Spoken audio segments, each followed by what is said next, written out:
Hello, everybody, and welcome back to a brand new episode of the NR2003 2021 NASCAR season here on the channel, where every week we follow along with the real life NASCAR schedule. For myself and Jay Cook, we're very excited to bring you guys Richmond Raceway here tonight. Jay, back to back short track racing, or honestly, three short tracks in a row with Bristol Dirt about almost a month ago now. I mean, we've had this nice short track swing last week at Martinsville. I think we could both agree was probably the best race of the season in terms of a product on this game for us. So, I mean, coming to Richmond, we've done a few tests. I think it looks promising here tonight as well. Yeah, I think we're in for a good race here tonight. I mean, Richmond's always, it's usually better in the daytime, but I think Richmond night races aren't bad either. But I think the one big storyline that we need to share with everyone that coming into this race that happened is Austin Cindric has decided that he's going to now focus on his Xfinity Series season, drop out of the Cup Series, no longer run for Cup Series points. So that puts him out of the playoffs, and that puts Daniel Suarez into the playoffs by 5 points over Kyle Busch. There you have it right there. So Cindric will no longer be in the playoffs here. So like we said, Suarez the last guy in. Stage 1 tonight, by the way, 60 laps. Stage 2, 60 laps as well. And the final stage will be 120 to bring us to the end of this race here at Richmond Raceways. We're getting ready to take the green flag as the pace car is about to go in. Brad Keselowski on pole. We didn't really see much of him last episode at Martinsville Speedway. A very rough race. Chase Elliott joining him on the front rows. The green flag is out here at Richmond Raceway. Elliott immediately looking at him. Jay, we've seen him really pick up the performance lately. I mean, threw away the win last week at Martinsville to his Hendrick teammate of Kyle Larson in the final few laps after getting caught behind a lap car. But he is picking it up, especially on these short tracks, it seems like. Yeah, he is slowly but surely becoming one of those guys who you look at him to win every single week. I mean, especially at road courses, we know how good he is there, but he's just becoming well-rounded at every single type of track. You know, a lot of guys who say, "Oh, this one type of track they can win at." Chase Elliott's becoming where every single week, especially at a place like Richmond, where you look at him to just be one of those guys that can compete for the win. And I know his season has been a bit of a struggle so far, but like you mentioned there, he's picked it up really in these last couple of weeks, and I mean starting in second tonight is a really good start for him. And we saw him finish runner-up in both real life and in our 2003 last week at Martinsville Speedway. Different winner than the real life, with Kyle Larson picking up his first win on the season in the last episode. Now, as Elliott falls down from second to fourth so far, actually, Keselowski falls down from P1 to P3, so the front row not looking great at the moment, as we got some three wide action here with Matt DiBenedetto up on the top, three wide with Eric Almirola as well as Ryan Blaney. You see Kyle Larson starting to get up into the mix back there. But Jay, we were wondering, when was Kyle Larson going to finally get to victory lane? He's been in a position to get there so many times. Last time out, it looked like he threw the race away and then ends up coming out of nowhere with a lucky pit stop, putting him in position to fight late in the race. And then Elliott gets stuck behind that lap car, and he proves us wrong, and he wins at Martinsville. Yeah, we've kind of seen this entire season where he's always leading laps and just finding a way to lose virtually almost every race it seems so far this season. And so now he's finally got that win out of the way. He can start looking towards the playoffs, but I mean, like all these other guys who have won, he doesn't want to just kind of sit back on that win and rely on it. He wants to keep the momentum up. Oh man, a lot of contact there between himself, Christopher Bell, and DiBenedetto. But yeah, he wants to keep that momentum up. He wants to get more playoff points. He wants to keep his team in good spirits. He wants to show that he can win every week. So I expect him to not just kind of sit on this. I surely think that he's going to keep this performance up and probably get several more wins before the regular season is over with. Another guy I'm looking at, Alex Bowman, right now is about 55 points below the cut line, with Cindric no longer being eligible to make it into the playoffs. And we actually, before this race, went in and tweaked his rating, improved it. We had already improved upon it, and it was actually similar to Kyle Larson's rating. And you're seeing what Kyle Larson is doing here in this series, and Bowman's just not really having the same performance. So we're hoping to see something better out of him. But I mean, so far, we look at him right now, not having the greatest performance, running actually down in about 21st, going for the top 20 right now. So definitely some work to do. And Jay, I think that's the only really Hendrick driver we've seen really struggling this season is Alex Bowman. And with the ratings we've looked at, I think we're both very surprised to still see this even happening right here, right now. And I believe he started in around 14th, correct? Or was that before we had That was to before we had to do? change stuff up. Okay, so I'm not too sure where he started this time around, but if it was anywhere around that 14th position, he's certainly lost a lot of spots and is not off to a great start. I mean, you were just mentioning there, he's really the main one who has struggled so far this season, and I didn't really see that coming at all. I mean, Bowman is a guy who we've seen win a couple times in the last couple of years. We've really seen him seem to find his place there in the 48, previously the 88, and he seems to enjoy that team a lot. So I really did not expect him to struggle this season, but so far it's been really really bad, and it's not like he's had bad luck or gotten involved in wrecks or anything. He's just had honestly awful performance. He hasn't really had any top tens. I think he's maybe had one, and he hasn't really ran up anywhere near the top 10 either. He's always just been consistently around top 20, if not below that. So it's just been basically an awful season so far, and he's really running out of time to pick it up. I think next week a track like Talladega, we know he's pretty solid at plate racing. He's never won a plate race, but he's usually up in the mix. So I would expect to maybe be or that might be his opportunity to really get something going, building up some momentum. As you see Daniel Suarez battling side by side with the 41 at Custer. So now Suarez actually into that last spot right now in the playoffs due to Cindric losing his eligibility. So Suarez, we're really keeping an eye on him, that team in their first season with Trackhouse, as well as 2311. Right now, Trackhouse outperforming this team here tonight, but we've seen pretty equal performance, I think, Jay, between both of those teams. I mean, you look at Suarez right now is the last car in. Bubba Wallace, he's about 11th or 12th place in the points, only about 20 points above the cut line. So they're both pretty even so far in this first quarter of the season. I kind of think Suarez has had the better performance so far this season compared to Bubba Wallace. But when you look at the mechanical issues that Suarez has had, that's kind of what's hurt him in the points. I mean, I think it's been 3 times now where his car has been on pit road before the race has even started. So if that team can really get rid of those issues, I think they're really going to turn it up here towards the middle part of this season. And I mean, maybe we see them in contention for a win. I don't know if we'll ever see that this year. I don't know if they're good enough for that, but they're certainly at least a top 10 team. It seems to me at the moment, and I think they're really going to gain momentum here and start to get themselves pretty securely into the playoffs. Now up at the front of the field, the 22 of Joey Logano out front. Currently, Chase Elliott actually back up into second place. Third place belongs to Kurt Busch. But look who's in fourth, who's kind of creeping their way into the mix. Last week's winner, Kyle Larson, there starting to kind of mix things up here in the top five. Kozlowski currently holding on to that final spot in the top five. Eric Almirola in six. Blaney kind of falling down a little bit. Tyler Reddick having a good run right now, but we got three Hendrick Motorsports cars inside the top 10 here today at Richmond so far, with William Byron being in that 10th position, trying to hold off Matt DiBenedetto for that final spot in stage points. Another thing that you might notice that's a little bit different here starting this week is Jay was able to get some new cars for the series. So you're going to see a few new drivers like that 15 car right there. That is James Davison that is now in the series. And then we got 53 of JJ Yaley. He was in the series already, but now a different car for Rick Ware Racing as well. Then we got Timmy Hill in the 66. And then we also finally got Ryan Priest in the 37, who was actually the replacement car for that 33 of Austin Cindric. Now, Jay, I think it took us longer than we should have to probably get that 37, but it's going to be good to have Priest in this series because we've seen what he's been doing in real life, actually having a pretty strong season. So I'm excited to see what he can do in our series. I mean, if we're not counting his poor performance so far tonight. Yeah, I think you and I talked about having Ryan Priest into the series and needing to get him in since around Atlanta or so, and we just kept forgetting about it. And we would come around to race time, we would start racing, and then we would both kind of think about it and tell each other, "Oh boy, we forgot to do Priest again," and it just kind of kept happening. And then I finally remembered to finally get some roster changes done for this week, which I think were needed. I mean, I would say that it is nice to have Priest in. I think it's nice to have Timmy Hill in now instead of running. Well, actually, no, we do have Noah Gregson in because we had another issue with a car that I forgot to put in. But get some of the guys who aren't supposed to be running the whole season out of here, like David Reagan, and getting in a guy like Timmy Hill. So I think it's nice to finally have the roster closer to real life. And it seems to me right now that Ryan Priest is struggling a little bit, but I mean it's his first race.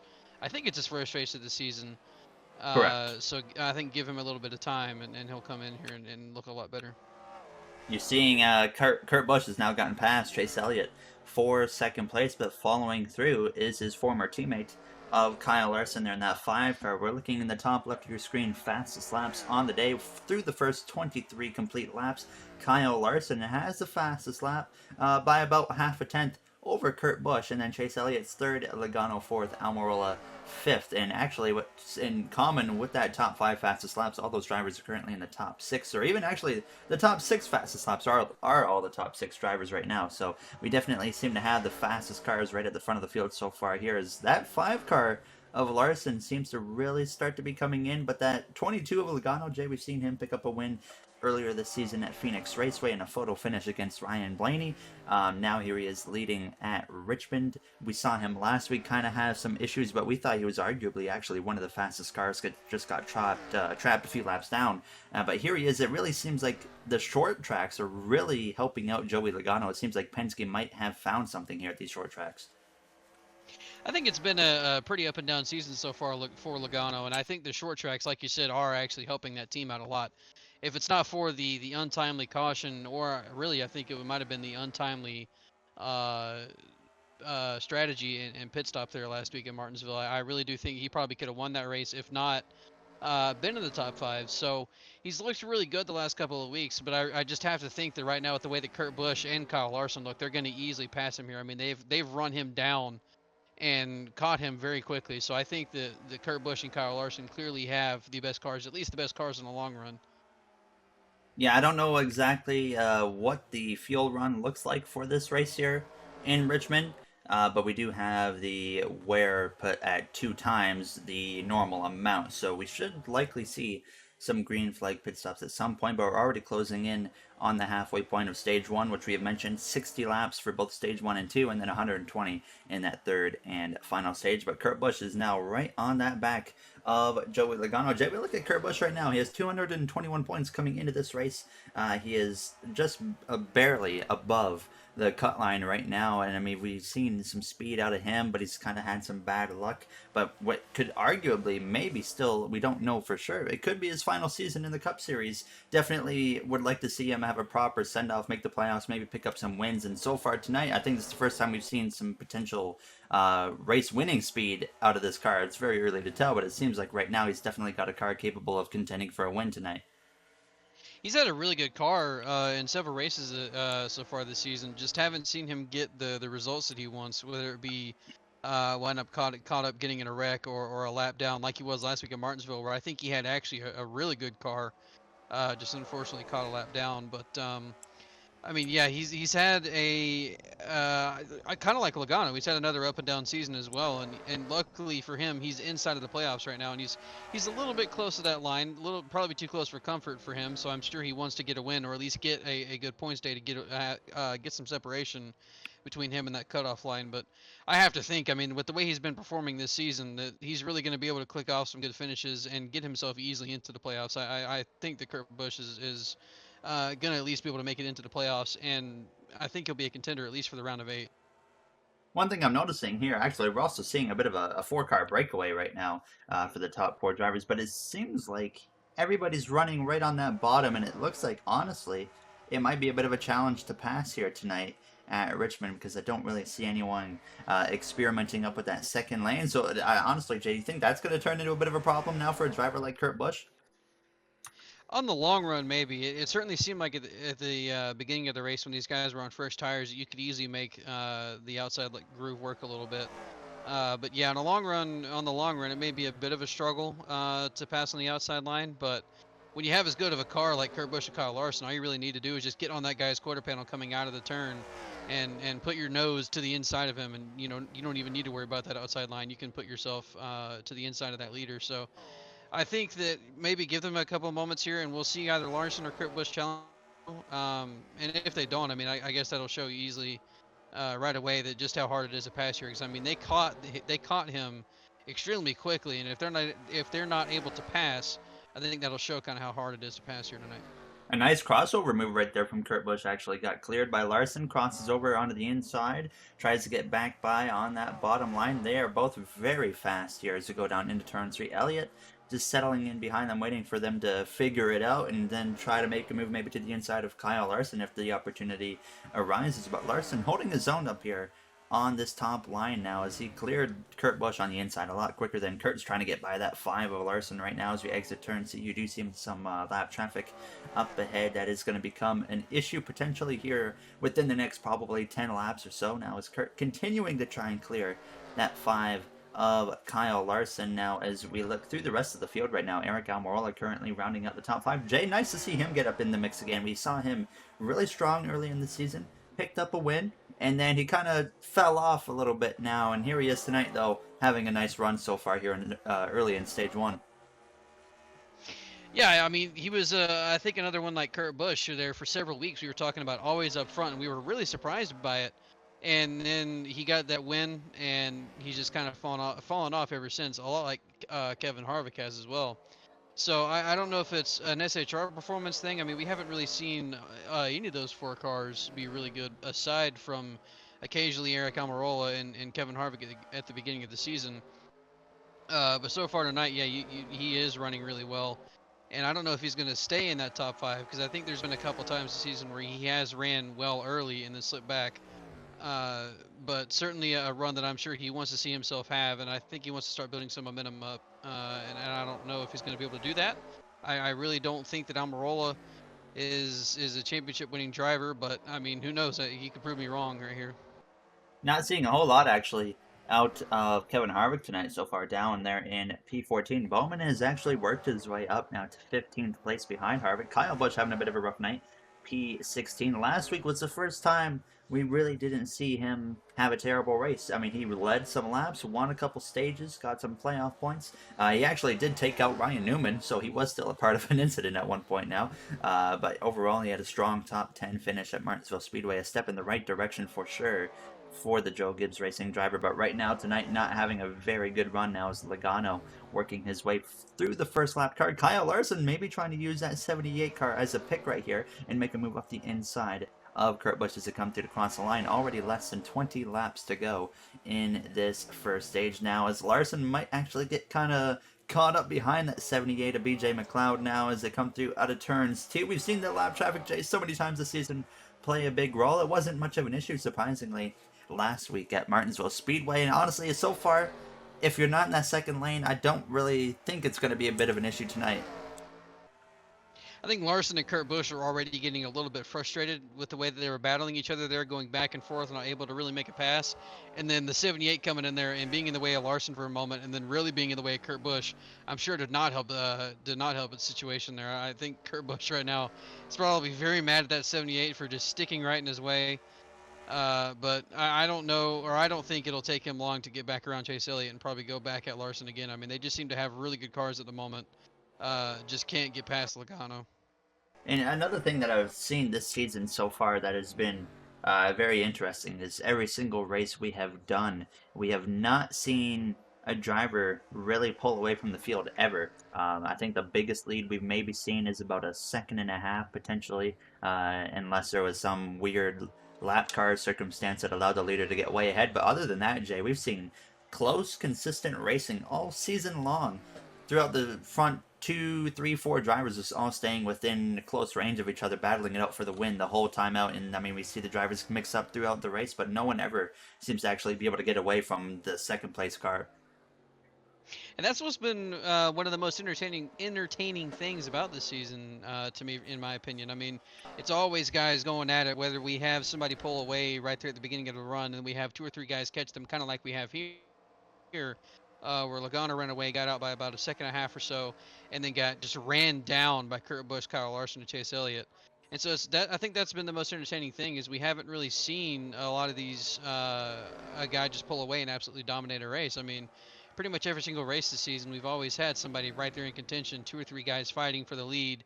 We've always had battles going on somewhere like around 10th place or around 6th place, or we've always had something going on with like a lap car, and the leader need to negotiate the lap car the right way. So there's always something going on track, and I think that's been probably the best part of this season. Larson trying to make a move here potentially on the 22. Once Larson got ahead, we saw him run down that 22 very quick, and he is all over the back of the Shell Pennzoil Ford Mustang there with Joey Logano behind the wheel. As Logano might be interested in moving to the outside. No, he's going to be right in behind Gregson into turns one. Here's where lap traffic does kind of play a bit of a role now, as Gregson does not want to move whatsoever, but Logano is going to get to his inside, I'm sure, right here. No, he does not. Oh, no, yes, he does. And that's actually going to mess over Kyle Larson in the 5 as they exit turns 4. Now Chase I Elliott up the think inside. there was a tiny bit of contact there as well going into the turn. Logano went to arc the corner a little bit, and Larson was squeezing him.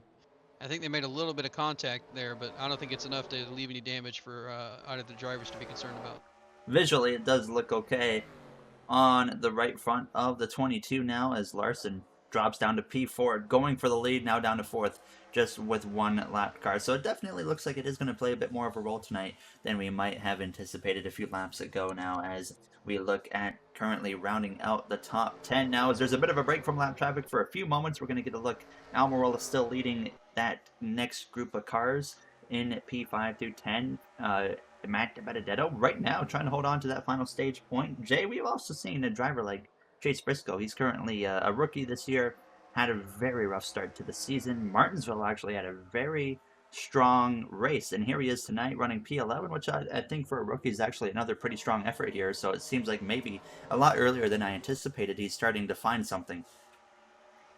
If I'm not mistaken, I think he started to have pretty good runs the last couple of races. He started to look a lot better, get into his groove, and I think he's finally found a good spot for himself to be in. He's not exactly going out and getting top 5s and top 10s every races, but I mean, like you mentioned, he's a rookie, so give him time to get acclimated with everything, get used to the car, get used to the new team, and I think we're really starting to see him get the performances he expects out of that car, at least for his first season. I don't think we'll see him be really any kind of contender, especially not for the playoffs. But to see him have these runs like this is a good thing, and I'm sure SHR wants to see this happen and continue on into the future.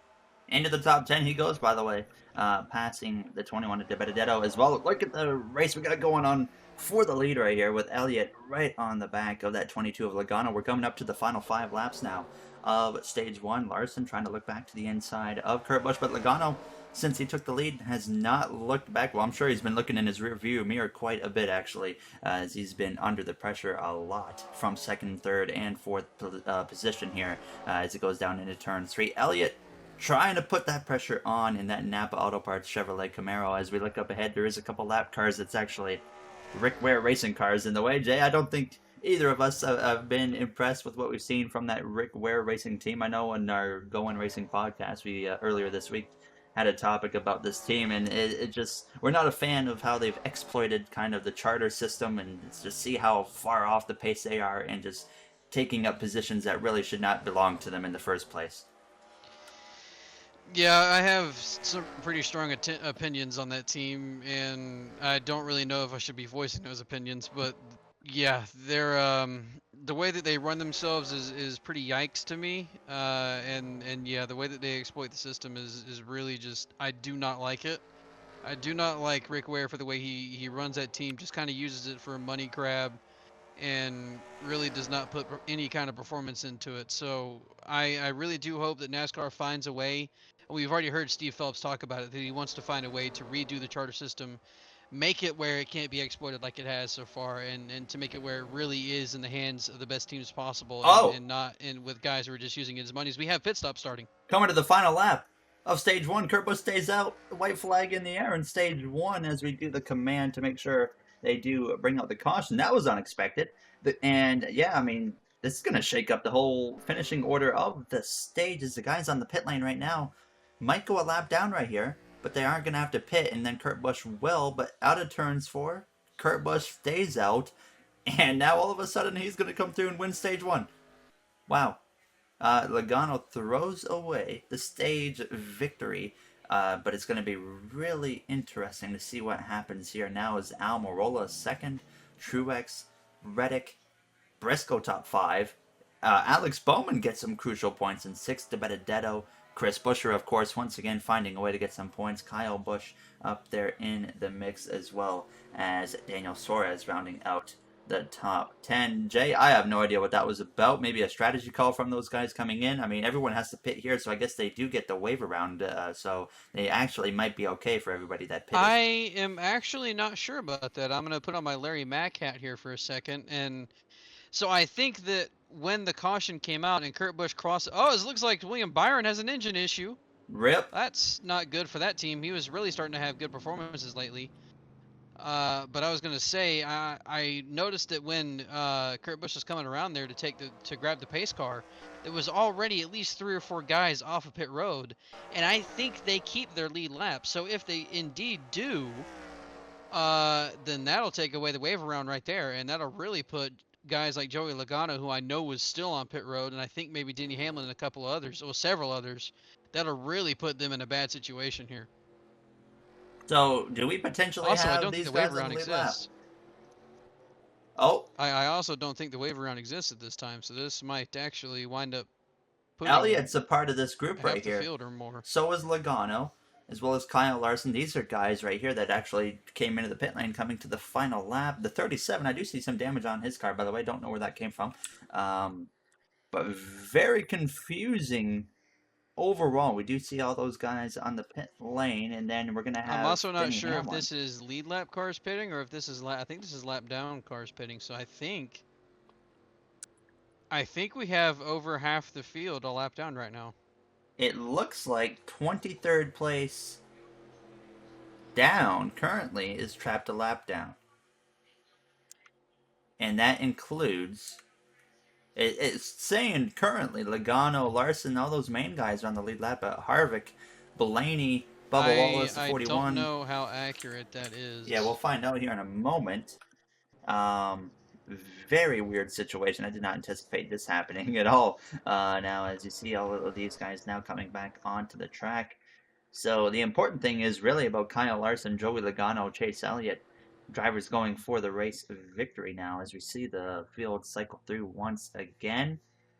Oh, it's 18th on down. Elliott, Logano, Kyle Larson, and the rest of the field is indeed trapped a lap down. So that changes everything, Jay. Yeah, this is certainly a situation. We could probably see some of those guys get their lap back. I have to imagine guys like Kyle Larson, Logano, Chase Elliott, and Kurt Busch. I imagine those top 4 will probably easily get their lap back due to the pace they have. But that is, I mean, that's just I can't really. What was going through their heads there with that pit stop strategy? I mean, between that and then also just the guys towards the back. I mean, that's going to really hurt a lot of these guys here. I don't think we're going to see many of these guys get their lap back. Hamlin's a lap down. Wow. Or he's the last. Okay, Hamlin's Oh the yeah, last Kurt car Busch on is the on the lead lead lap. lap. Hamlin is the last Yeah. car. So yeah, I mean, that should not happen again due to the length of stage 2 being a little bit shorter, but a very weird situation overall. I With the mean, 51 and the 00 starting on the inside, and actually several of those cars in front of the 9, the 5, the 22. This may actually lead them to not getting their lap back. because they only have Oh to lap boy. 121 to do it. And it's going to take them a lengthy period of time as we get ready to go green, but it's going to take them a lengthy period of time to get past all of these slow cars, especially when all these fast cars are going to be going by. I mean, honestly, Jay, as we start stage 2, they're going to have to look at forcing it 3 wide, maybe into turns 1 and 2, and get very aggressive here if they want any chance at all. Yeah, and you see Larson doing that right away, and as is, I think that's Yaley there taking a 3 wide as well. Oh, Maybe we 4. got Oh! trouble! Larson involved. Oh no, it's just a couple of cars, but the caution will come out. Oh, the 10 of Almirola's got some damage. They get around. Caution. Pace car is out. Wow. Kyle Larson, LaJoy's got some issues. Kevin Harvick's way off the pace. Not sure what that's about, but Kyle Larson involved. I don't think he actually got damage. But obviously, that just destroyed his chances for sure, Jay, because now he's going to be even further back. Yeah, that really, really, really does hurt him a lot. That helps Denny Hamlin. He will be back towards the rear end of the lead lap cars, but that's going to hurt Larson a lot. That's going to hurt Kevin Harvick a ton. Potentially Logano. I don't know how many spots he lost there. And it certainly also hurts a guy like Almirola, who was still on the lead lap and has some severe damage now. And we're seeing the leader, Kurt Busch, as well as second place of Truex on the pit lane. But you do see some cars with some damage. Almirola, I mean, pretty damaged right there. Very unfortunate for him. I believe I saw some damage, yes, on the 37 and the 53 of Yaley as well. So we're going to get a look at what just brought out the first actual incident of the day. Jay, I was actually thinking about it actually when we ended stage one. Martinsville, we went green all stage one, and then right at the start of stage two, we had a crash. And the exact same situation here tonight. Yeah, something that Denny Hamlin I think was probably the only one wanted to see that happen. There was guys like Kyle Larson who really wanted that to go green right there, but unfortunately that did not happen at all. And I mean it was I kind of saw it coming when I saw JJ Yaley take a 3 wide into turn one, and then Chase Elliott followed through to take a 4 wide through the center of turns one and two, and then off the exit. I mean there's just not enough room for those cars. It's not surprising at all that exit didn't happen. Now we're going to take a look at what brought out the first caution of the day here, or of the night at Richmond Raceway.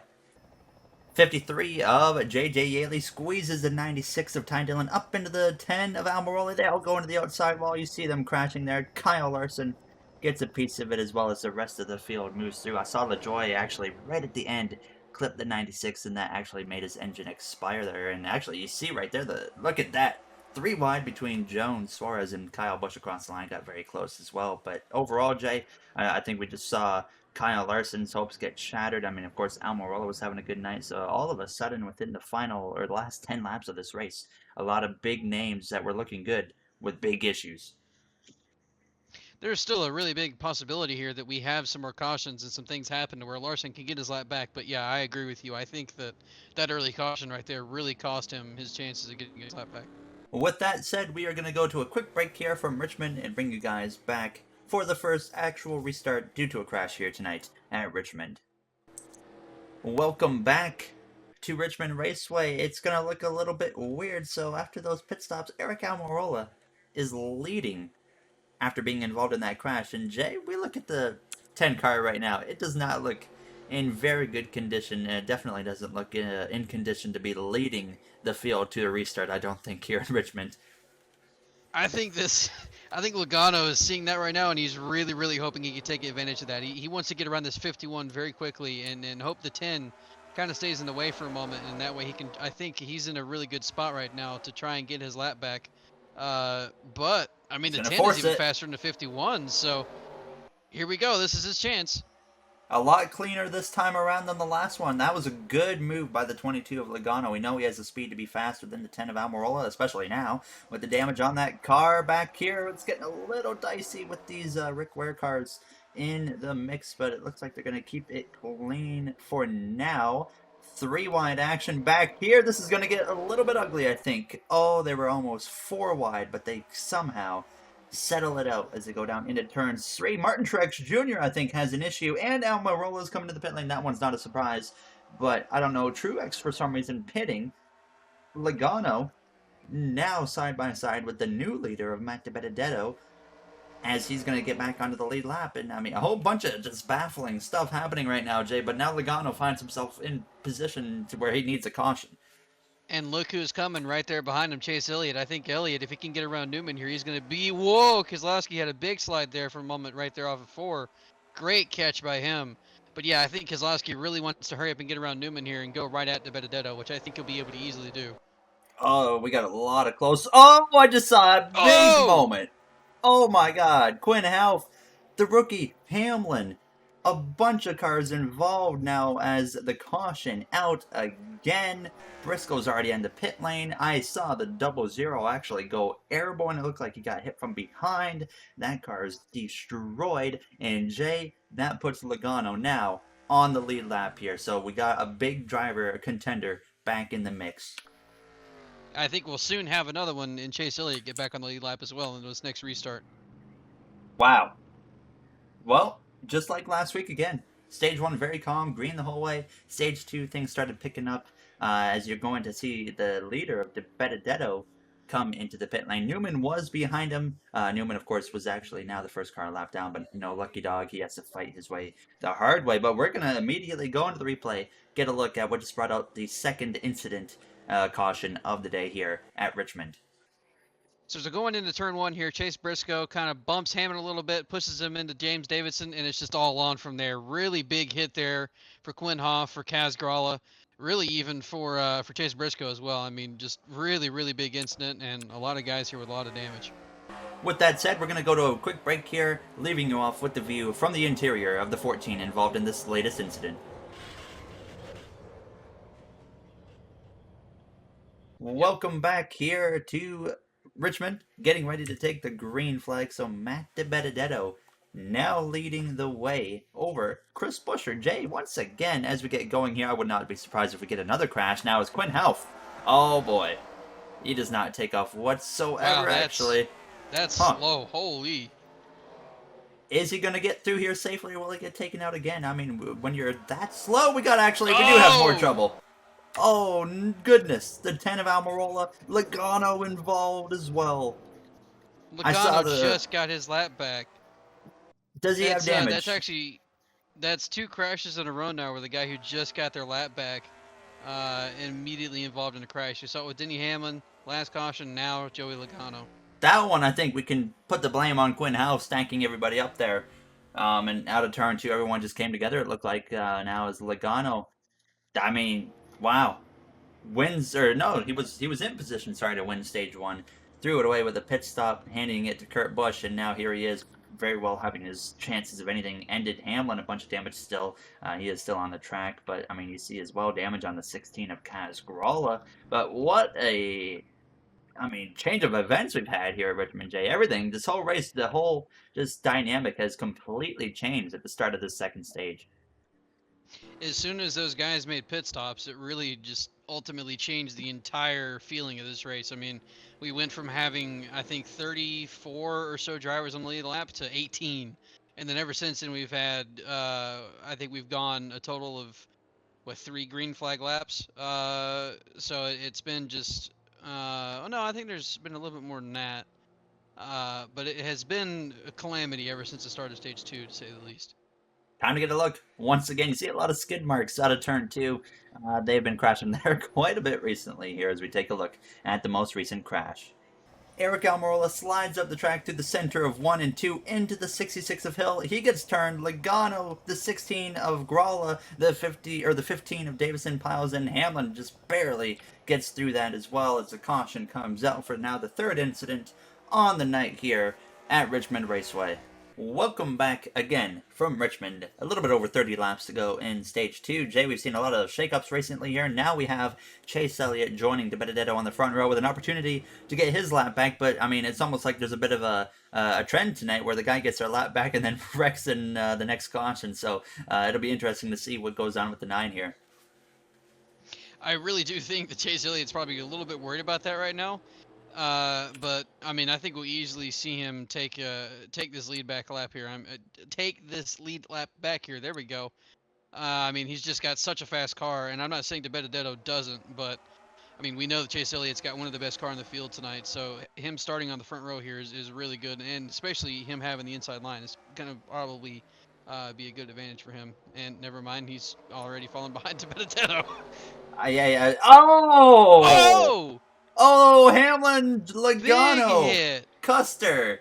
Oh my goodness, I was probably so loud right there that my mic probably cut out on that one. That was a violent crash as they race it back to the line. That's not the first time I've seen Logano have a big incident with someone. Remember back to Miami when he hit the infield catch fence. That was probably the hardest hit we've seen since that hit. Cole Custer's day is done. I mean, other than winning earlier this season, actually, at Homestead, Miami, he's had a terrible season now, so we're just going to jump right back into it, get a look at what just happened. Elliott will not get on the lead lap after still being behind the 21 of Matt DiBenedetto here, so we're going to get a look at that big incident between Logano and a Rick Ware racing car. Not much to really say about this one. The 15 and the 22, they come together right here, and you see what happens. Boom!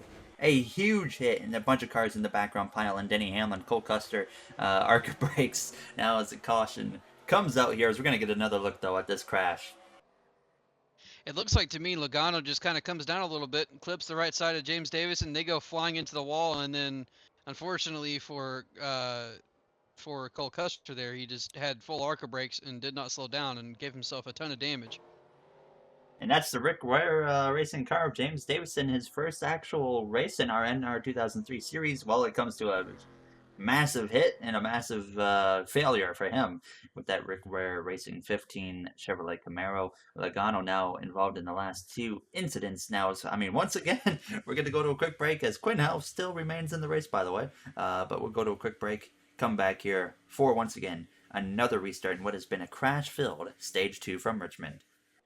Welcome back once again. Turn 2 has become deadly at this point here as Eric Jones, by the way, is leading the way, and actually, to our surprise, Chase Elliott, he's fallen quite a ways back after a pit stop, so he's no longer in that spot to try and get on the lead lap. He's actually quite a ways down. So, do you think we're going to see another wreck on a turn 2 here, though?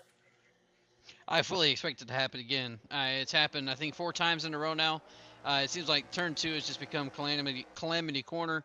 For some reason, these guys just can't figure it out all of a sudden. And wow, I mean, Timmy Hill just really bottling up that inside line there. That's really going to hurt guys like Chase Elliott and Kyle Larson.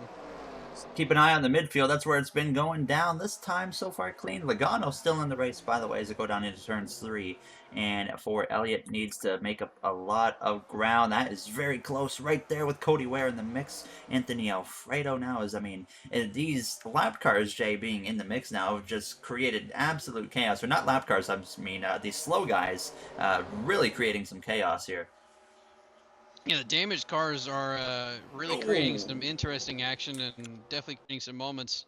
As Cody Ware is going to take Kyle Busch 3 wide. I'm sure Kyle's not happy about that. 4 wide off the exit of turn 4 with Chase Elliott. Elliott I'm sure not that's holding something back. he really does not want to see. Yeah, I mean, he's got to be on the move, though, so you can't blame him, as it looks like it might be about to go down. Yes, sure enough, we got more trouble. Eric Almirola got a piece of it, but Anthony Alfredo, Brad Keselowski, oh! It is a traffic jam. The track was covered. Suarez makes it through. I saw him come to like a complete stop, and he is still clean, but I mean, once again, caution is out. That might be the end of Joey Logano's day right there. His car looks destroyed now as we made it a few laps that time. Keselowski, who needed to have a good run today, because I believe, let me get a moment to check the point. Yeah, Keselowski is below the playoff point, or below the playoffs right now. He needed to have a good day. Was starting off having a decent run, and then he gets in that wreck, doesn't have much damage, and his teammate just comes flying in, completely avoiding the brakes, ignoring the facts that he had him, and just immediately destroys Brad's car. And I think that's probably going to put an end to his day. And you know the trend at this point here in stage 2. We're going to get a look at the replay and then go to a break. So we've already seen several times tonight that turn 2 can really be the issue corner. When they're 4 wide like that, I mean, there's just not enough room. The 62 and the 66 come together, they hit the wall, and pretty much everybody behind has no room to go anywhere, and Logano just comes full sending in. Pretty much ends his own day, ends his teammate's day, and a lot of these guys here just getting a lot of damage. All the Penske cars in the frame there, by the way. Blaney, though, did not get into it as he almost drives into the back of the 00 of Quinn Half, who has no bumpers at this point. But once again, we'll go to a quick break here from Richmond, come back for yet another restart. Hopefully, maybe taking us all the way to the end of stage 2. Welcome back to Richmond Raceway. Once again, it is only 20 laps to go in stage 2 once we cross the line. Stage 2 taking a lot more time than stage 1. Elliott is now the last car on the lead lap, so if he gets a caution right away like we've been getting, he will be cycled back around and he'll be in a well position. Kyle Larson, the first car lap down, trying to get his lap back. Jay, do you think there's any chance at all maybe Elliott kind of helps out his teammate Larson right here, maybe let him get ahead? I think we should expect him to do it. I don't know if he will, but I would have to think that maybe he's being told to do that. And I mean, just with the speed that Larson has, no, he does have some damage on the rear end, so that could affect him. But I mean, just with the sheer speed that Larson has, Elliott might not even need to do that much to let him get back on the lead lap here. There you see the 37 of Ryan Preece moving up.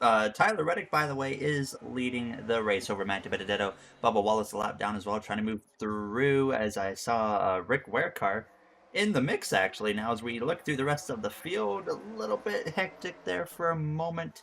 I'm definitely seeing a lot less cars than we have recently here throughout the field, so this might make it a lot more easier to have some green flag runs at this point now. But when we have these slow cars in the mix, you just never know what is going to happen. But it actually looks like we might be in pretty good shape as that gets a little bit close right there, though. But where's Kyle Larson? That's the big question. Looking up the inside right now of Chase Elliott. Now, I mean, he's definitely not moving over for his Hendrick teammate, but Larson's fighting strong there on the bottom. I am actually kind of surprised to see Larson's not getting away from Elliott here, but I think the second that he clears him, which it looks like he's going to do right here just barely, I think they both can kind of run back to back Crossover. here. As never mind, Elliott's going to go with the crossover move. Wow. Elliott really does not want to let his teammate go here. I mean, you look at Elliott maybe in the mindset of knowing he has a car potentially capable of winning. He would like to see his teammate get trapped a lap down, but right now Larson is on the lead lap right now. I mean, they're both on the lead lap. Even Bubba Wallace currently on the lead lap, just over that 8 of Tyler Reddick. Kyle Busch has been disqualified, by the way, from the race. As you see through the order right now, I have no idea what that's about.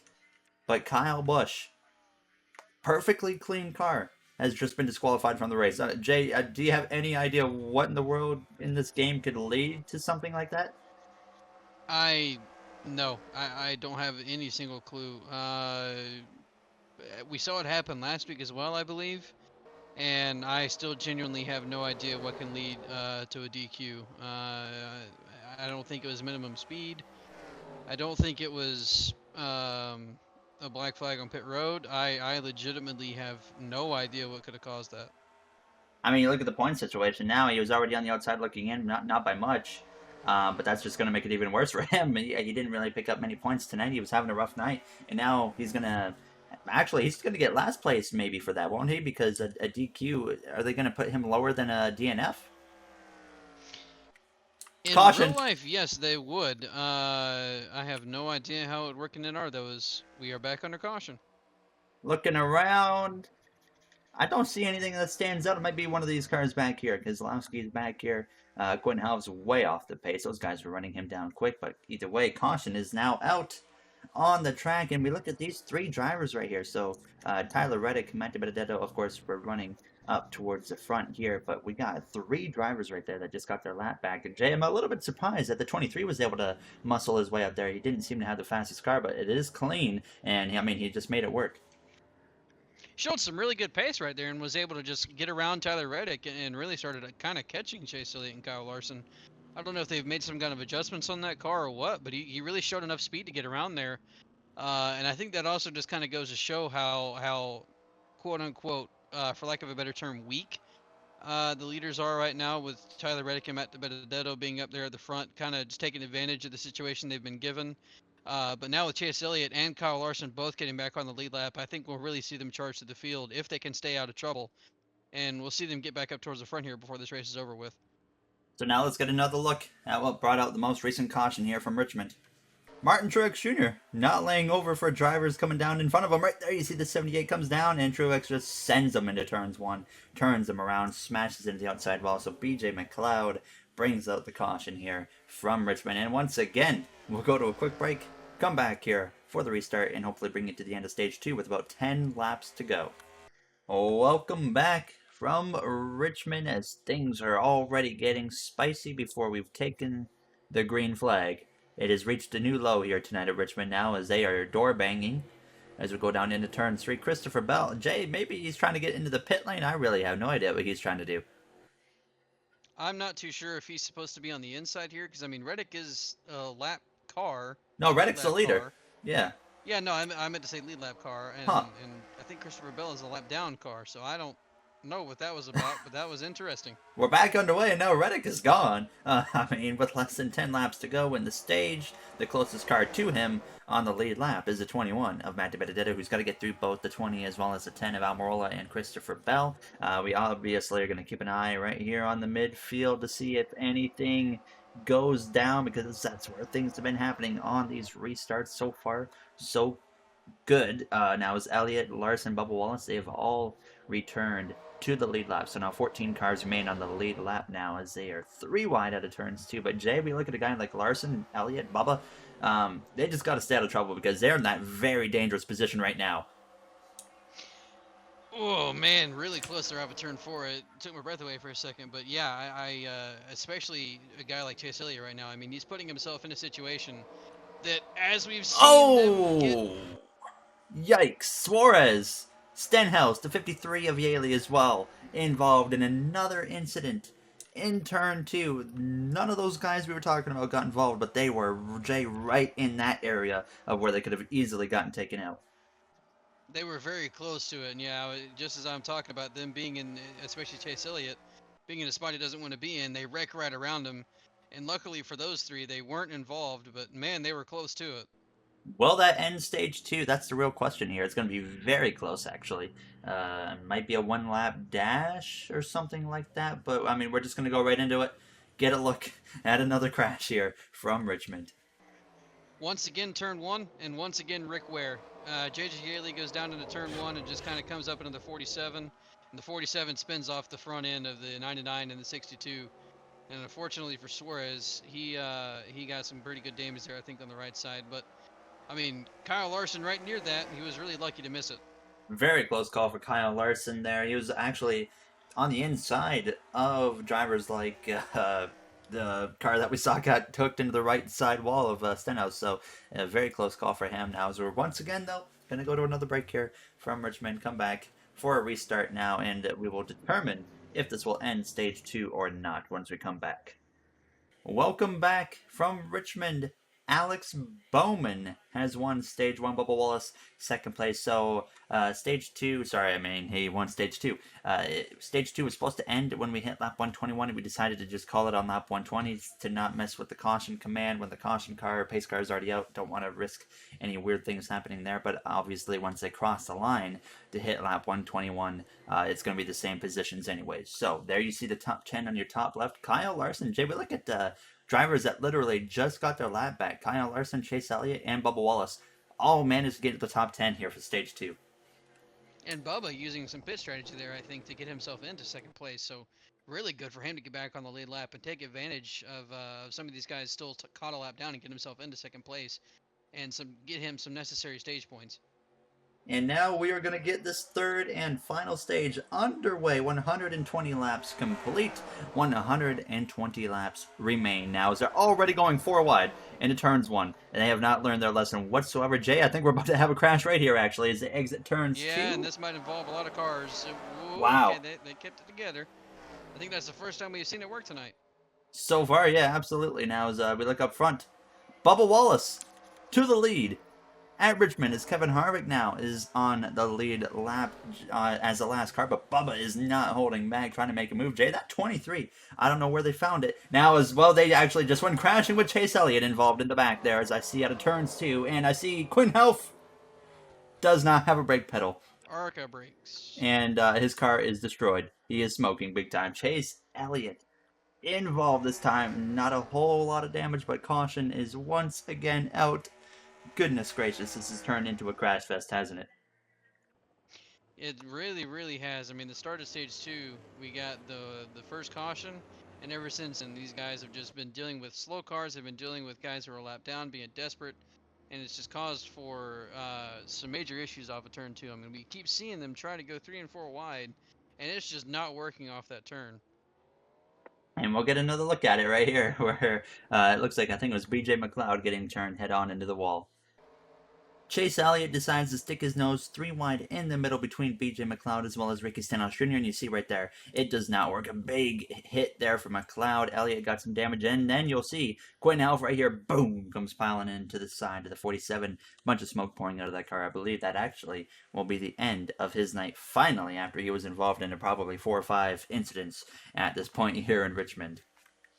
So, Jay, it's been quite the shakeup since stage one happened. I don't really know exactly how to describe it at this point, to be honest with you. I just saw actually the hood fall off or something to the 2 car, and it's now laying in his pit box. That describes just the weird night we were having now as the 9 car rolls by. But I mean, Who do you think's going to win this thing at this point? I have absolutely no idea. Now Elliott's been involved in an incident. Maybe Kyle Larson is the favorite. You would certainly think that Larson would be the favorite. I mean, he's got back on the lead lap. He's slowly made progress. I think the thing that's kind of hurting him the most right now is we're not getting any kind of green flag run for him to be able to show the speed that he has. But I mean, just based off of the early restart that we had there, or the early moments of that restart that we had there, Bubba Wallace looked like he had some really good speed. And I mean, we saw him drive himself back on the lead lap earlier. He looked like he's got a good car. And like you were saying for a moment there, I don't know where he's got that speed from all of a sudden, but it certainly seems like he's taking advantage of the situation he's been given. His crew chief has made the right adjustments, and so I really think that maybe the 23 or the 5 could be the two that, or one of those two could wind up being the ones who win this race. And I mean, we look at the current running order with some of these drivers and the playoff situation. So, I mean, Tyler Reddick currently the second to last car in the playoffs, having a great run right now, actually, up front. Then you got Alex Bowman, who's in need of a really good run, running up front. Bubba Wallace is just barely in the playoffs. Daniel Suarez just literally got in today. And then, of course, we got Kyle Larson. But, Jay, we also look at Colleague Racing with the 16 car having a top 10 run here. Last time we really spoke of them is when Kaz Grala was rolling down the back straightaway at the Daytona 500 earlier this year. Gralla has struggled heavily so far this season, which I kind of didn't expect that. I didn't expect him to be a contender in any shape or form, but I expected him maybe to at least be running near the top 20. And we haven't seen that at all. He's been really struggling running down there in bottom 20s, in the 30s. So it's certainly a good run for him, and I think just another guy taking advantage of the situation he's been handed. Now, hopefully, as we get ready to go back green here, maybe, just maybe, we can have a green flag run again. Now, as the top five, Tyler Reddick, Alex Bowman, Bubba Wallace, Daniel Suarez, and Kyle Larson get back underway here as we go down into turns one. A great launch from that 8 car now is Ryan Blaney. He's a lap down. We saw him involved in a few cautions. Doesn't really have any damage though, but I mean, we're of course watching through the back of the field what's going on there with Chase Elliott. Do you think, Jay, maybe that 9 car still has anything? It doesn't look like that car's too damaged. It might not be the end of the day for him. He might still have a chance here to get a really strong result as we have the 48 of Alex Bowman on the pit lane. What could that be about? I mean, I would certainly hope that there's something wrong with that car. Maybe they're a loose lug nut or Oh something. boy. Oh, big crash off of turn 2. Kyle Larson. Big crash. A lot of cars involved. Suarez. DeBenedetto. Elliott again. Wow. Oh, the Chase 5. Elliott oh, well, it just got a lot worse for Kyle Larson and Chase Elliott.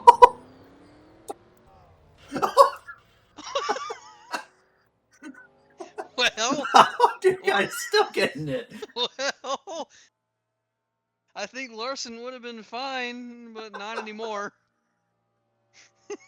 Man, these guys don't like to stop wrecking. I think it's the end of the day start, for Kyle Larson. Keep going.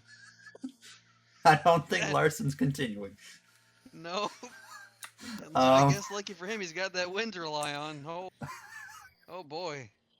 Matt DiBenedetto involved. Chase Elliott just got off that quarter panel and he did not slow down. Wow. Alex Bowman. DiBenedetto rolled him over. And then another car. Larson's day is done. It's gotta Timmy be. Hill comes piling in 10 seconds later and just hits spins him around like a top. We're gonna get a look boy. at how it started. We of course saw how it ended. We want to see what in the world ignited that one in the first place. Larson was up in the top 5. His car still sitting in the pit box. Yeah, there it is. Let's get a look at what in the world just happened. Elliott, by the way, is out of the race, and so is Kyle Larson. Alex Bowman, I don't know what's going to happen now with him. Still showing him currently on the lead lap. But yeah, let's get a look at what just happened. Rick Ware racing at it again. You see Cody Ware slide up into Larson, into the 99. They all go crashing, and well, it develops from there as we go down the back straightaway. Elliott piles in, the 21 piles in. I mean, Jay, what happens after this? Like, look, that you're going to see him get turned, and then, I mean, just what was Chase Elliott thinking at this point? Maybe he couldn't see. Sure. He just ran up on Larson and just kept turning. It's kind of like almost like a Jimmy Johnson situation, and man, Benedetto just comes piling in, and then Timmy Hill. But it's almost like a Jimmy Johnson situation where he turned himself into the barriers. Except this time it's Chase Elliott Took a continuing to teammate turn with his him. teammate into the barriers. No words for that one, to be honest with you guys. That was probably the most humorous incident I think we've seen all year long. As we're gonna once again go to a break and give you an alternate angle with Chase Elliott here going off to break, and we'll come back and see if we have another crazy incident from Richmond. Welcome back once again. Richmond Raceway getting ready to go green now with Chris Buescher leading over second place of Kaz Gralla and Jay. Look how many cars are on the outside. That was barely anything. There's 8 cars on the lead lap now because of just everything going on. And I mean, I don't even know what word would you use to just describe everything right now. Like, what in the world? Oh my. Destruction. Oh boy. Probably the easiest word is oh boy. Destruction and not learning their lesson that you can't go 3 wide in turn two. And I think we've seen a common trend with some of these incidents tonight. Is Rick Ware Racing has been right in the middle of each one. Um, as they keep it clean now, but look how, I mean, I don't even know how many cards we have remaining at this point here. Is all of a sudden Kurt Busch, he's back into the mix trying to get up there, but only 8 cars, like we said, on the lead lap. Elliott and Larson got on the lead lap, and their races came to an end. Oh, I think like the only car, Jay, not affected by this lead lap curse of getting your lap back right now is the 23 of Bubba Wallace. He really is taking advantage of it too. He got back on the lead lap and he went straight towards the front. And I don't think he's gonna. I don't think he's gonna get away from the front unless something happens to him, of course. But he just seems to be really quick right now, especially compared to the guys that we have left. Which honestly, I think of the cars we have left, the top three are probably the only ones without damage. That 20 looks good. I don't know how his car is in such good shape and he's 2 laps down, but I mean, look at that car. I mean, that looks great compared to everyone else. Ryan Preece has done a decent job here in his first race of the season. There is some damage on that car. Martin Truex Jr. having another rough night. We've seen him have some rough races this year. Kevin Harvick, Jay, as well. I think we've seen him stay pretty much squeaky clean, but surprisingly, he's only in P14. Yeah, he hadn't ran that well so far at all. I mean, we've talked about it. I mean, ever since he got his first couple of wins, his performance has just fell off And we didn't even mess with off his a rating. cliff. Yeah, we haven't done anything to him, and he got those 2 wins, and he just completely fell off a cliff. I don't really know what it's going to take for that team to turn it around, but he's been struggling very massively ever since he got those 2 wins. There you see Alex Bowman trying to work his way back forwards now. He had a really weird situation. He pitted under green. He's still in, actually. He's in 5th place. As we got a Rick Ware car running up here. You got Eric Almirola still in the race. Tyler Reddick now passing Bubba Wallace. So now we're seeing a bit of a fall off with that 23 car. But now, Jay, we're seeing Kurt Busch run down that 17. We look in the top. Currently, in the top 10, only one of those drivers have won, and that's the 10 of Eric Almirola. So, I mean, we're pretty well destined right now, Jay, for a new winner here tonight. And considering how quick Kurt Busch was at the beginning of this race, unless he has lost some of that speed that he has in through adjustments or the track changing or that, something like that, I really do think that he might be the best one on the track left. He's got really good speed, and I mean he's also been the besides Chris Buescher, he's also been the one who's shown the most speed this season and been up front for a lot of these races. And, I mean, we think back to stage one, Kurt's competitors, Logano, Elliott, and Larson, all 3 of those drivers are legitimately out of this race due to incidents. And, I mean, Chris Buescher keeping that car clean, actually fighting right now for the lead in the regular season standings. And Jay, he's once again didn't really show a lot of speed tonight, but I don't know how he does it week by week. But he continues to stay out of all the trouble, and his car's in pristine condition, just like the one car. And here he is now leading the race.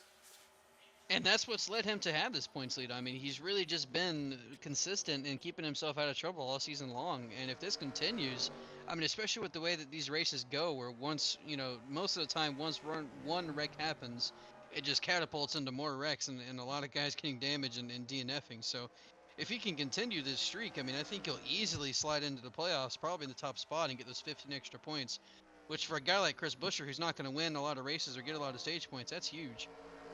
And coming into this race, he was 2 points below Larson for the most or sorry, 2 points above Larson. So he was leading the regular season standings already, and now, I mean, he's just going to, no matter what at this point, increase that point lead over Kyle Larson. The next closest was Denny Hamlin. He had 293 as they're already working their way through lap traffic. Honestly, Jay, I did not expect us throughout the rest of this race to even mention lap traffic because of the way things were going, but here we are finally getting a bit of a run. It's no shock to me at all, though, that once we have gone green, I mean, that we're hitting lap cars. I mean, there's so many in this field that are just uh, really, really badly damaged and really off the pace. And it's going to make for maybe some interesting situations towards the end of this race if they catch them at the right time, like we've seen so many times this season. But this being a short track and this being Richmond, it may not be that big of a deal as it would be if somewhere like Vegas or Atlanta or one of the mile and a halves. But lap traffic can certainly still play a factor into this race, especially when they're this slow. Yeah, you're seeing a massive speed difference here with some of these guys now. As Newman's about 3 wide right there out of turn two with Eric Jones as well as Ryan Priest. Kevin Harvick, he's currently now up a couple more positions into P12, still a lap down, of course, as he's now working his way through Timmy Hill. Alex Bowman still running in 5th place. He needs to run down the 23 of Bubba Wallace if he wants to move up into that 4th position. But actually, that 8 car is putting a little bit of pressure on the back of Kurt Busch. I'm a little surprised, Jay. I mean, the 1 car got within range of the 17, but hasn't been able to do anything since then. He's been probably about a car length to a car length and a half, maybe even 2 behind ever since he got within range, and he just can't seem to get there. I was really expecting him to catch the 17 and pass him pretty easily, but I mean, it seems like so far that we were talking about this earlier in the race too when they caught Joey Logano. Clean air just might be the big advantage, and it might just be really hard to pass the leader. And we've also seen him get caught by Reddick though, so it could just be the fact of the matter that he doesn't have as fast of a car as we think he does, and maybe Tyler Reddick has the car that's fast enough to go and pass Chris Buescher. He very well might. Reddick looking for his first career victory. Currently is the last or one of the last cars in the playoffs right now. As a Busher as well looking for his second career victory. Actually, he did win that race back in like 2016 or something like that when it rained at Pocono. Actually, I believe they called that race for fog, not rain now, as they do run down Matt DiBenedetto, another driver looking for his first career victory. Obviously, not going to happen here tonight at Richmond, as now Busher looks to the inside of him. They will continue to work their way through traffic now. Less than 100 laps to go here at Richmond. But Jay, I mean, after today, the short track swing comes to an end. We had Bristol Dirt, then we had Martinsville last week. Tonight we have Richmond, but next week we have Talladega for a plate race, and it's going to be way different from our very first race on the season at Daytona, where now we have the truck physics and whatnot. It's going to be a big pack. What do you expect to see there?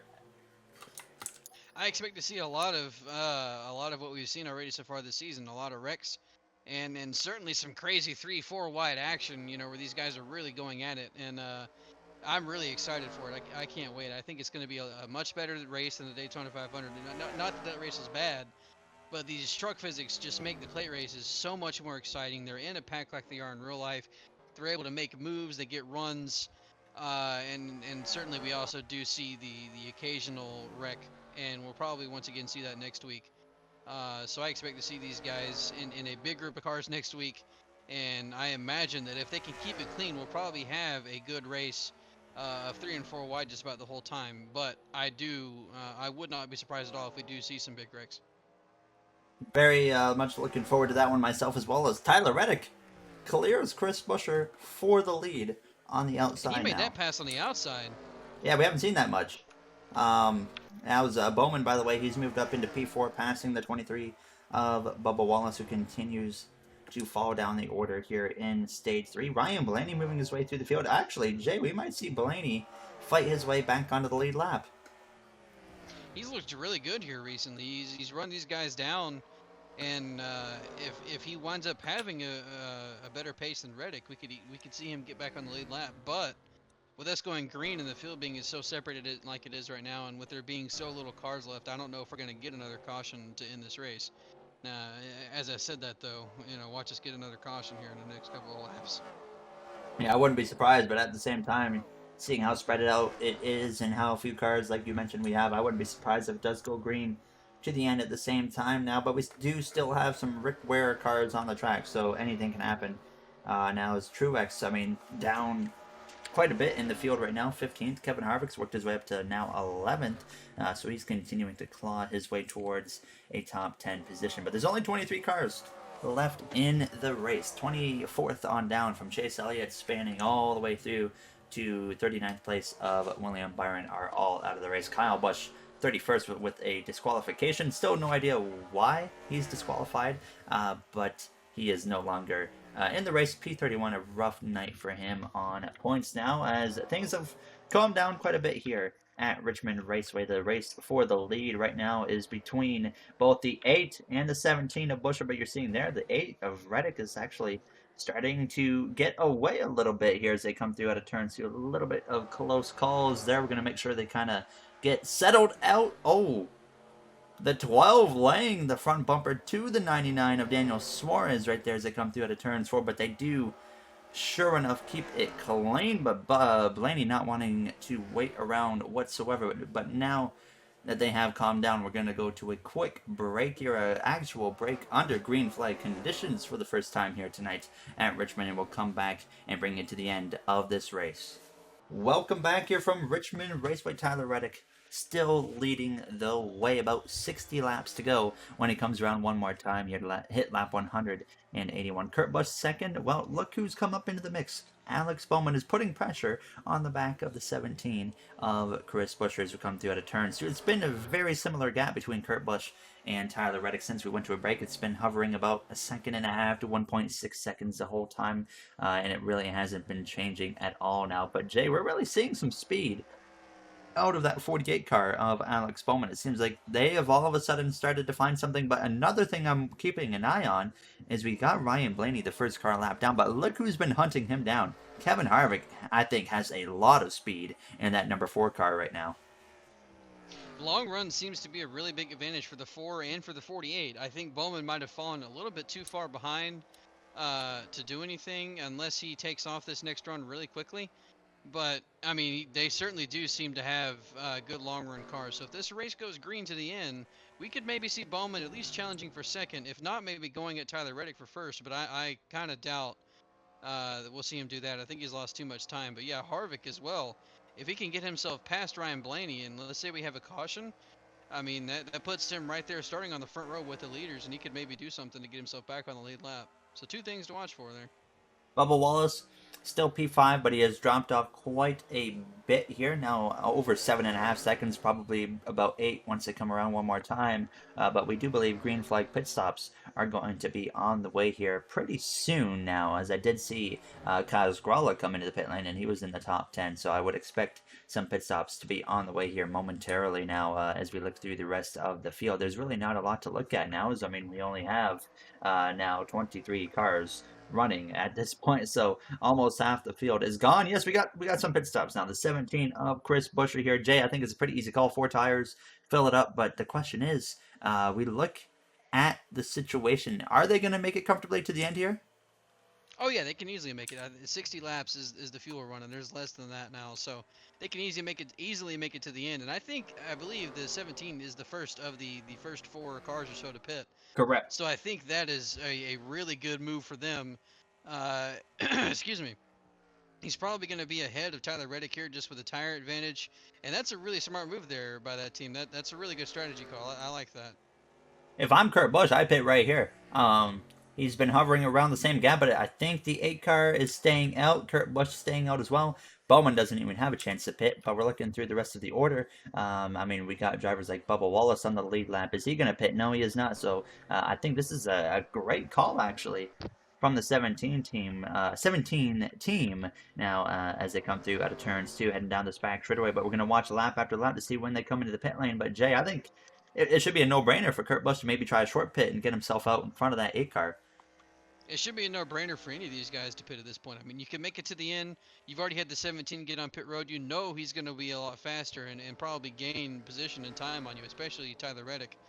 I think he'll easily probably have the lead here, especially with the longer these guys stay out. But yeah, I really don't get the decision of staying out here. There's really no point to it. You can make it to the end here from no matter what. So, and especially a guy like Bowman as well. I Oh, mean, I know you have long run speed, and here comes Bubba Wallace. I think that's a good move for this team as well. I really can't understand any of these guys staying out. There's really no point to it anymore. Alfredo on the pit lane as well, but Reddick and Kurt still remaining on the track. Here comes the 8 of Reddick right now, and the 1 car is going to follow him. I don't know about that call, but now it's going to come down between what can the pit crews do between this 8 and the 1 car. We're going to be watching for that 17 of Busher to potentially cycle through to the lead, but Alex Bowman decides to stay out here, which is also a little bit baffling, knowing he needs that time to gain on these guys here. He could have probably came in a lap earlier or so and maybe made some big gains.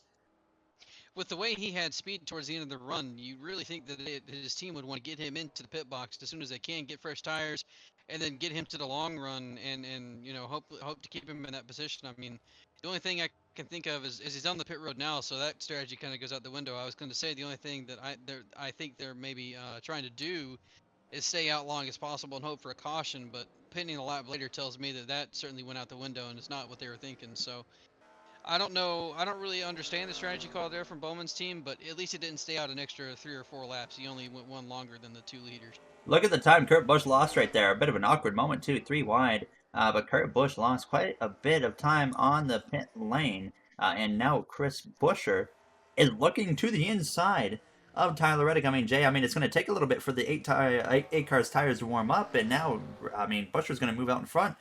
And it's going to be, we know how hard it is to get back past around, so it's going to be a very baffling call, especially for that 8 team who looked like they were running away from the win. And now look at the 17 cars driving away here.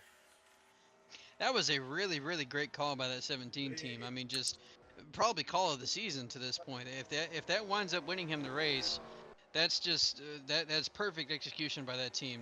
They really did that as well as they could have. We saw this car take off on the last short run, and then we saw them actually drift a ways back, and that's what kind of led them into this short pitting strategy.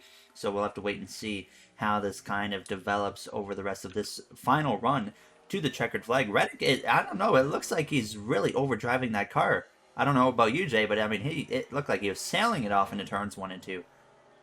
Yeah, probably in a little bit of desperation mode right now.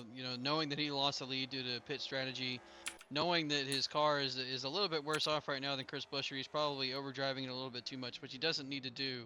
We know that Chris Buescher's car struggles, kind of struggles compared to his car in the long run. So if Reddick just takes care of his tires, he's got the tire advantage already, and then he also potentially has a long run advantage. If he just really needs to kind of just set his own pace right now, and let Chris Chris Buescher do whatever he wants to do, and eventually catch him towards the end of this race.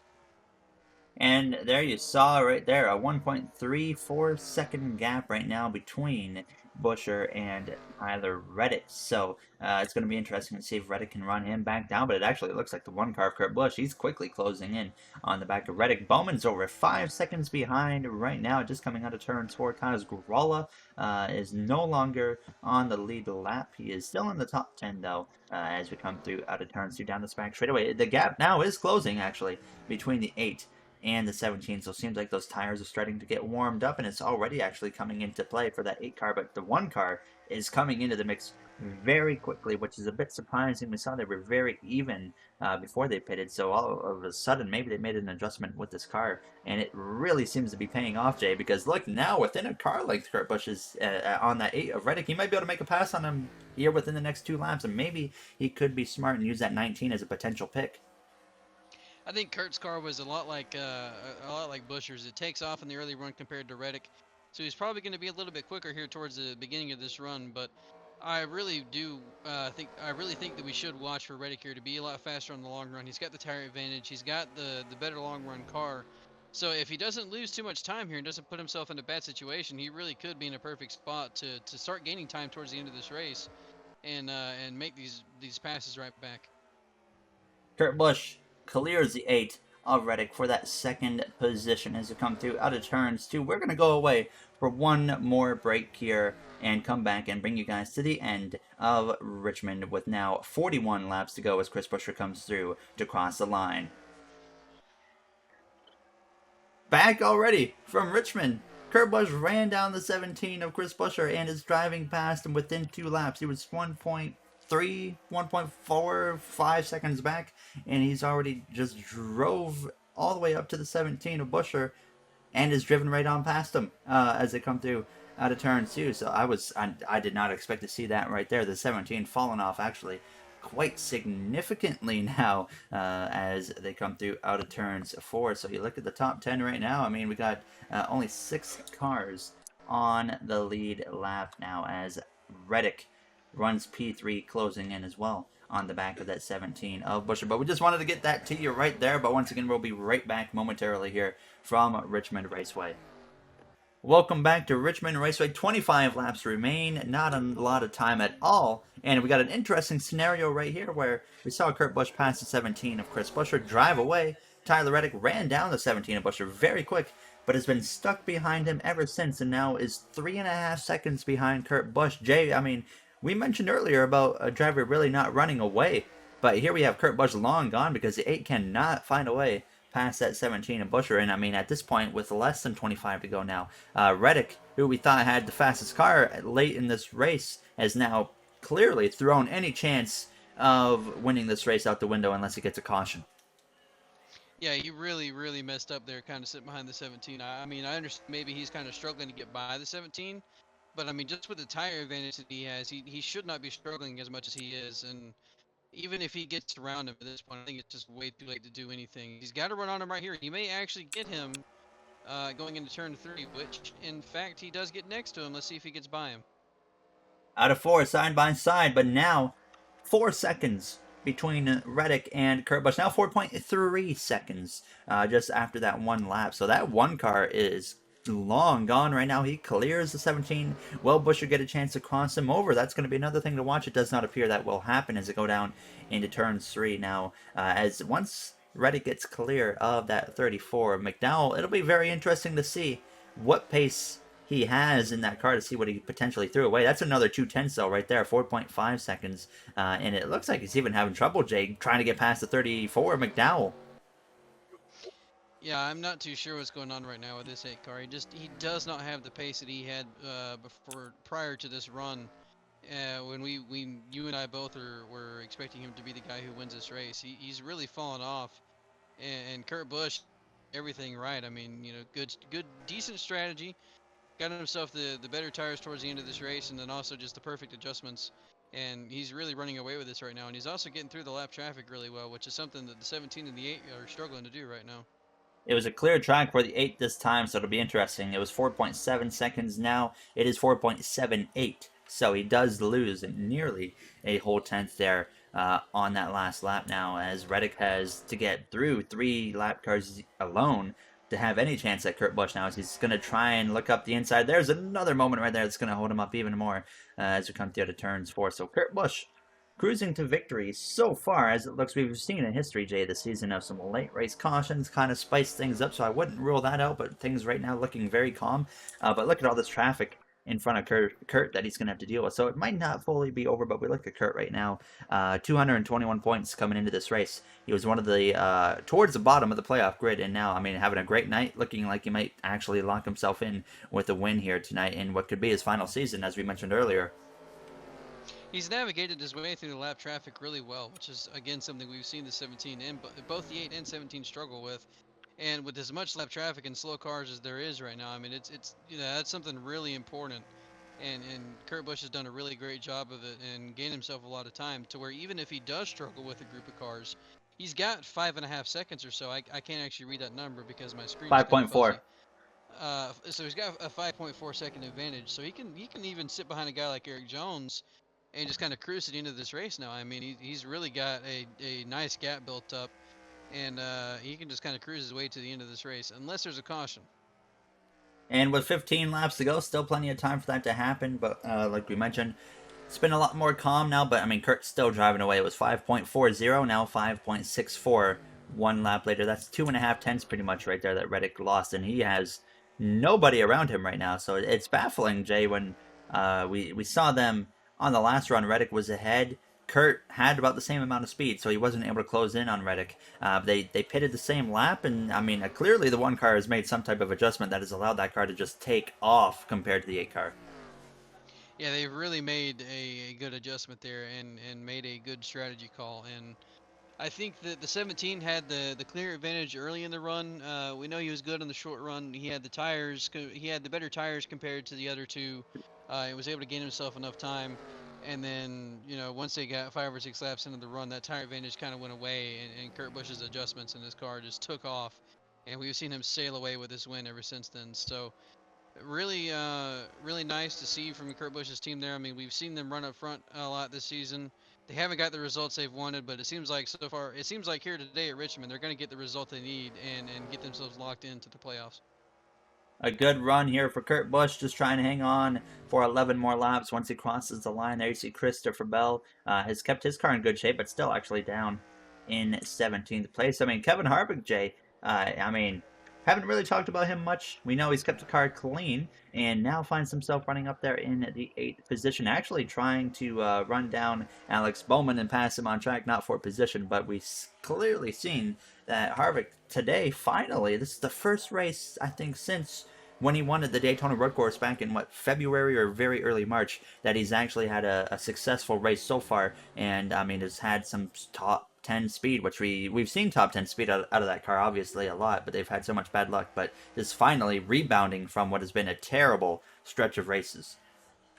I certainly think he's also taken advantage, again, of some other cars having issues. I mean, before all these wrecks started happening, I think he was running nowhere near the top 10. And he just, even though he's a lap down, he wound up keeping his car clean. He stayed out of issues. And with how many guys have wrecked this race, I mean, even if you're a lap down, you can easily still get a top 10. I mean, we've only got 5 cars left on the lead lap. So he's done a really nice job of keeping his car clean. And he's going to get himself a nice finish. And maybe start to build some momentum up for that team. 8 laps remain. Reddick now over 7 seconds behind, 7.3. He lost 3/10 alone that lap. Very, very baffling to see the fall off in that 8 car all of a sudden. Very unfortunate. Maybe, I mean, honestly, Jay, there's maybe a chance that he used up so much of his tires when he was trying to pass that 17 early on in the run that, I mean, he just killed them. And obviously has nothing remaining now. I really think that happened. I mean, he was battling with that 17 and really trying to push him for several laps there. I mean, 10 plus laps, and that'll really destroy your tires and really make your car kind of handle badly. Uh, and it's no surprise at all to me that he's really lost all this time. Once we saw him struggle with to get by the 17 there, I mean, it really showed to me that he did not have the speed that he had previously. And Kurt Busch, I mean, he really just did everything right there. And once he got himself out in front, he has not looked back at all. I mean, Kurt really just trying to make it around one more time, and then if we have a caution at that point, that would pretty much put the race away. So if he can, I know if we get to lap 237 for sure, no matter what the caution, will end the race. So now nearly an 8-second gap for Kurt Busch. This will, hands down, unless something catastrophic goes wrong for that one car, this is going to be the largest margin of victory all season long. Actually, Jay, I don't even know if we've had a win this season over like a second.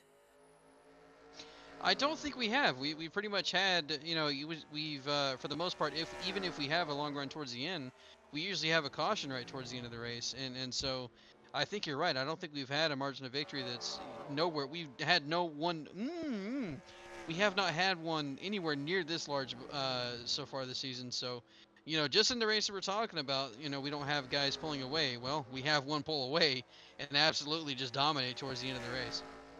3 laps to go from Richmond Raceway. Tyler Reddick second place, now over 8 seconds behind. Chris Buescher third. Alex Bowman fourth, having a great run for the first time this season. Stayed out of trouble all day long. Bubba Wallace having a strong run as well. Ryan Blaney, Michael McDowell, Kevin Harvick, Austin Dillon, and Anthony Alfredo, a rookie. Actually, the top rookie on the day so far is Anthony Alfredo, rounding out the top 10 currently. As you look through the rest of the order, Daniel Suarez He might be 4 laps down, but he's still in the top 20. Matt DiBenedetto down there in P21, just like his car number. Keselowski 22nd. Timmy Hill still running 12 laps down in 23rd as Kurt Busch comes through out of turns 4, and he will see the white flag here in Richmond as it goes down through the front straightaway for the final time. Now, he was down towards the bottom of the playoff grid to start this race, but he is about to not have to worry about that anymore as he comes through out of turns 2 down the back straightaway for the final time. Now, the 2004 Cup Series champion. It's been now 17 years since he was that champion. Out of turns 4, though, Kurt Busch will keep his chances of fighting for a championship alive as he wins his way into the playoffs, and win number 1 on the season for him comes at Richmond Raceway. Jay, Stage 2, absolute insanity. Stage 3 got off to a bit of a wild start. We finally got a green flag run all the way to the end after that hilarious incident with Kyle Larson, and Kurt Busch comes out on top in what was, a very strong green flag run for that one car. Kurt showed. I mean, right there from the start of the race, he showed that he had a very good car in this race. And I think it helps when you have the main other 3 competitors, Chase Elliott, Kyle Larson, Joey Logano, all get taken out and DNF in this race. So Kurt Busch, I don't want to say he was handed this win, but he was certainly gifted a prime position. And once he got around Tyler Reddick, there was no looking back. What a race overall. I mean, I don't know if I would call it a good race, but it was a race. We saw a lot of crashes in stage 2, but stage 1 we had some great racing, and we saw some weird strategy stuff happen there, and it led to a weird stage winner. But either way, I mean, overall, it was a fun experience. Only 5 cars on the lead lap. I know for a fact that has to be the least we've had all season long now as you look through the rest of the finishing order on your screen. I mean, Jay, I think the takeaway for me today is Alex Bowman. I mean, was about 55 points below the cut line coming into this race, has a 4th place finish. That's going to be a huge help for him. But at the same time, you look at the guys that are right at the bottom of the playoff grid that he's trying to beat, like Tyler Reddick. Well, he has a better finish than Bowman. Bubba Wallace, he only beat Bubba Wallace by 1 point. I mean, Kurt Busch wins, who's down towards the bottom. Christopher Bell, he was actually had a bit of a rough day. So overall, he's still going to make up a little bit of ground, but I think he had a great run, but is not going to make up as much ground as he would have liked. Yeah, not as much as he would like, but he still definitely made up ground on guys like Suarez, Kyle Busch, Brad Keselowski, and Martin Truex. I mean, especially Daniel Suarez there, the last guy in the playoffs, and Daniel finishes 20th, and Bowman finishes 4th. So really nice finish for Bowman, no matter what. I mean, even if he didn't gain that many points as maybe as he wanted to, that's certainly good for the team. Get their morale up, maybe get some momentum going. As you know, that's something I always talk about. You need momentum, and especially in motorsports, if you don't have that, if your team is on a low, you're going to struggle. And so once you get something going for yourself and you start feeling good, you can really start racking off some good finishes. And it would not surprise me at all to see that team start performing like they should. Overall, a fun evening and afternoon for myself and Jay. And I mean, we look at next week, Talladega Super Speedway with Go Plate Racing again. We know what to expect there, Jay. But who's your favorite going into Talladega? I mean, the immediate guy I look at again is always Keselowski. Keselowski, we know how good he is at Talladega. He's become really good at plate tracks. But I think there's several guys you could look at. You know, Brad Keselowski, Joey Logano, Denny Hamlin, really even Chase Elliott. So there's a lot of guys who can win next week. I mean, it is a plate race after all, so there's always anybody who can win. But we've certainly also seen recently there's been some guys who just dominate plate tracks. It's going to be a fun one to watch, of course. As we say every week, we'd like to thank you all for taking the time out of your day to watch this episode and other episodes on my channel and just of the series in general. We really do appreciate your time, and we will see you guys next week from Talladega Super Speedway for our second plate race of the season. Looking forward to that one a lot. So everybody, have yourselves a great night.